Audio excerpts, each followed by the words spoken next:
All right, so my name is Joel Dice. Just wanted to quickly tell you about a project I started about 10 years ago, actually. The history is kind of convoluted, and I'm not going to go into it, but I wanted to tell you some of the stuff that might be applicable to a functional programming conference.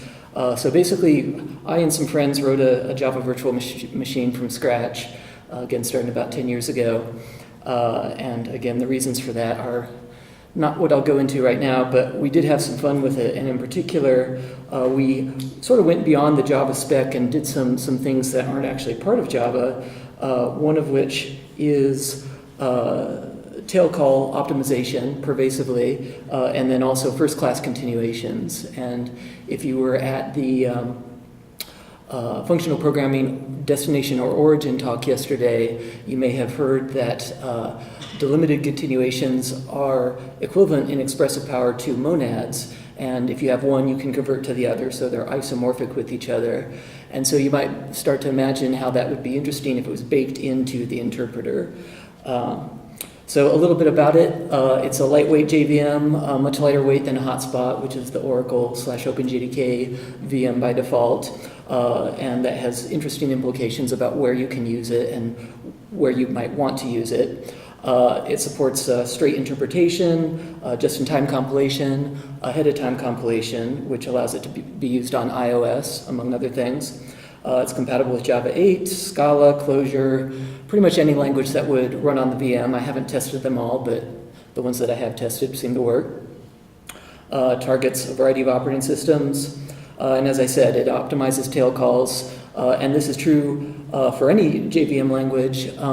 So in Clojure, now instead of throwing a Stack Overflow when you have a recursive function that doesn't get tail call optimized by the Clojure interpreter, it will by the VM. And even in just straight Java code, you could have tail calls ad nauseum, and they will not overflow the stack.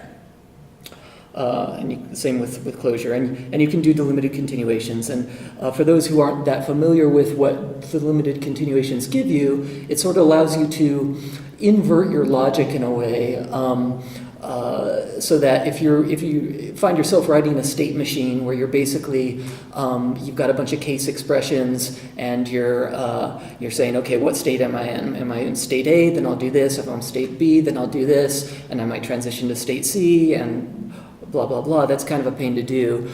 With delimited continuations, you can write your code in a much more natural fashion, and you can also build, it's sort of a general form of coroutines or generators, if you're familiar with Python generators. It's basically any sort of cooperative multitasking where you've got producers and consumers. You can write them both in a very natural way with delimited continuations without biting off the non-determinism of threads and preemptive multitasking. So kind of fun. If you're familiar with scheme, shift reset, that's what these are. And so I could talk a lot about why it exists, why I did it. I actually got paid to do this in part. It solved a problem the company, my employer at the time, was dealing with. And not the functional side of things. That was just sort of my hobby thing.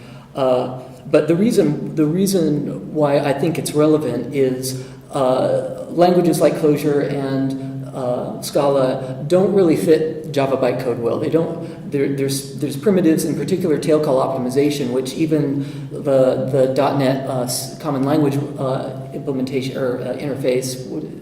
The CLI does provide tail call optimization if you annotate the bytecode with it, but Java still doesn't. There's been some initiatives that have sort of fizzled. Maybe they'll come back, I don't know. But currently, as of Java 8, if you want to do tail call-like things, you need to use trampoline functions, or you need to be able to identify it and rewrite it to iteration, like while loops, which doesn't work in general when you have mutually recursive and functions and indirection. And so my approach was just, okay, let's not work around it. Let's change the VM. Let's make it so the VM understand these primitives natively. And then the other big reason is Avian. It's much easier to embed than OpenJDK, so you can ship your app as a sort of a single, what appears to be a single native executable without any external dependencies, like a installed JVM. And so you can distribute as a library. It could just be a .dll or a .so that happens to have a VM embedded in it along with the Java code inside it. So it's all just one self-contained things, and so people can use it as if it was written in C or C++ or something like that, but you can still use a high-level language. So kind of fun. Just a little more information. I put the slide deck in Slack. I might put that link in just for convenience. You can read the gritty details about continuations there and how they interact with other Java concepts like exceptions and try finally and that sort of thing, and their equivalents in other JVM languages. And that's about it. Any questions? So did you say that this JVM understands mutual recursion and can optimize that? Yeah, so basically the way it works is when it's normally when you call a function, if you can think of it as a low level, if you remember from computer science 102 or whatever, where you're basically pushing stack frames, and they picture it as the stack growing downward. But whether you think of it going up or down, you're pushing a stack frame for the new function that you're about to call, essentially allocating space on the stack for it. The difference with general tail call optimization is instead of allocating a new stack frame, on top of the stack frame you're currently operating in, you just replace your current stack frame with the new stack frame. So you're not building up a stack, you're just continuously replacing the current stack frame. And that way you used a constant amount of space. Gotcha. So does this add a shift and reset keyword to every... No, so it's not at the language level, because we could do that if we wanted some sort of preprocessor or something like that on Java source code or whatever. There's actually an API. I can maybe show you what that looks like here. It's going to be really small. Let's see.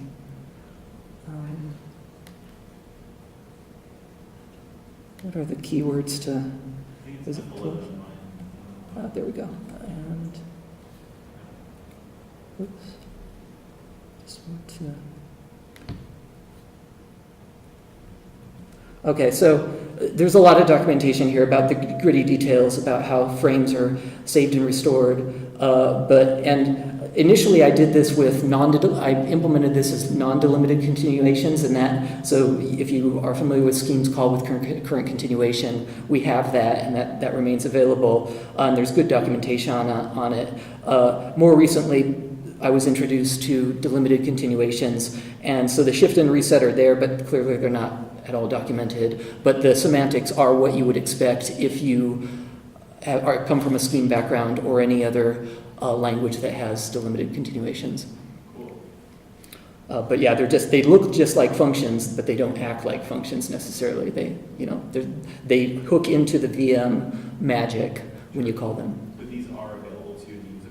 Yeah, they're available to your application code. Call shift. I've got. If you look through the GitHub site, you can see a test example that tests all these different combinations of returning more than once from a function, passing continuations around and calling them later and that sort of thing. And there's not really any, other delimited continuation implementations for Scala and whatnot. They tend to be limited in scope. You have to follow certain rules, and it's kind of a pain. Here, anything you can do, any Java code can do this and pass continuations around as first-class objects and do whatever crazy stuff you want to do. Awesome. And like I said, it works from Clojure. It works from Scala. Anything that uses the JVM, that uses assuming it's not doing like embedding a full interpreter on top of the JVM, is going to be able to make use of this. So, yeah. When you say it's a subset of Java of the JVM, what kind of subset? What are you missing? Yeah, well, that's a good question. So it comes with a sort of a default class library implementation, which is very much pared down. This sort of predates the new initiatives for kind of the Project Jigsaw, if you've heard of that, which sort of breaks what has been a monolithic class library down into sort of subsets. And had we started this project later when that work was going on, we would have like chosen one of the smallest subset, but now it's just sort of a random thing, like whatever we needed for our application, we added it in.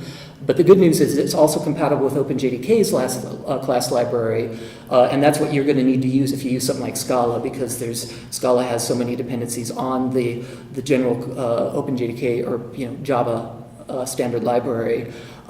So it depends. If you're going for like low footprint embedded types of applications, you'd want to limit yourself to that subset, and there's Java docs here. You can kind of browse to see what's available and what isn't. But if you do need like the full breadth of everything that Java supports, you can just use that class library, and the VM will be able to work with that. So. And as far as I know, all the Java 8 features like lambdas and defaults in interfaces and whatnot are working. So. Are there, I guess this is sort of a different VM, right? JVM? Yes. Is it, I guess in my head I'm thinking, we just take like another jar that's meant to be run on the open JVM, maybe compile it down to this one, is that perfectly? Yeah, it can run just jars just as is. Okay. So there's a lot of different, if you look through the README, there's a lot of different ways you can use Avian. But if you just want to use it as a drop-in replacement for the Java command and say -jar, whatever, it should work. Like I said, it's sort of how much your application uses of the Java standard library is going to dictate whether you use the built-in Avian class library or the OpenJDK one, which adds some overhead. But it should be a drop-in replacement. And in fact, it's in, last I checked, it was in the Ubuntu and Debian repository, so you could actually apt-get install Avian if you wanted. I say last I checked because there's been a recent purge of any Java 7 related stuff in Debian and Ubuntu. And although Avian is Java 8 compatible, they were using a Git snapshot that was not. So I need to check in with the maintainer to make sure it'll work. Yeah. In Clojure, for instance, if you want to do sort of recursive things, you kind of have to do trampolining, and it has to be explicit. Oh, okay, yeah. Do you think maybe that could be removed, perhaps? Yeah. Oh, I know for a fact. If you Google for Avian enclosure, this was like 5 years ago. I announced it because I was really excited. Literally, the first time I'd ever used Clojure with Avian, I just wrote in a little function that called itself, thousands of times. And sure enough, when I ran it in, the regular JVM, it stack overflowed as you would expect, and with mine it just worked. It returned an answer. So you could just remove that trampoline. Yeah, you just never would use that because there's no point. It's just it doesn't. It would work, but it would be less efficient, and and certainly from a syntactic point of view, it's less efficient, and from a performance point of view, it would be less efficient. All right, thank you.